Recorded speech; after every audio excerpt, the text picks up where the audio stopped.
What is the value of x? What value of x is the solution to the given equation? So we have this equation here, and we need to solve for the value of x. First thing we can do is distribute the coefficients in front of these parentheses.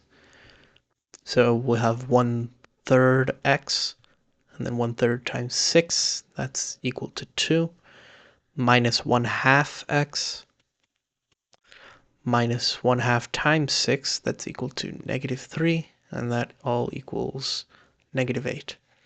Now what we can do is combine the like terms. So we'll add 1/3 with -1/2 and 2 with -3. So 1/3 minus 1/2. First, let's convert 1/3 into and 1/2 into fractions that have the same denominator. So let's say they both have 6. So 3 times 2 is 6. So 1 times 2 is 2.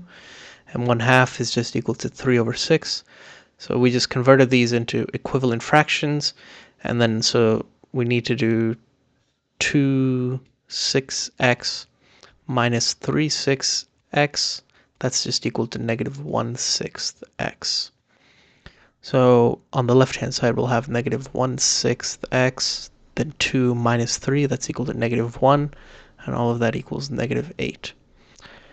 So now let's isolate the x's and the constants on either side. So let's move this -1 to the other side by adding 1 to both sides. This way on the left-hand side, the 1's cancel out. So we'll have -1/6 x equals -8 plus 1, that's equal to -7. And then let's multiply both sides by -6. This way we get rid of the negative sign and the 1/6. So we'll just have a 6 on the left-hand side. And 7 times 6, that's equal to 42. And the negative signs cancel out. So that means x is equal to 42.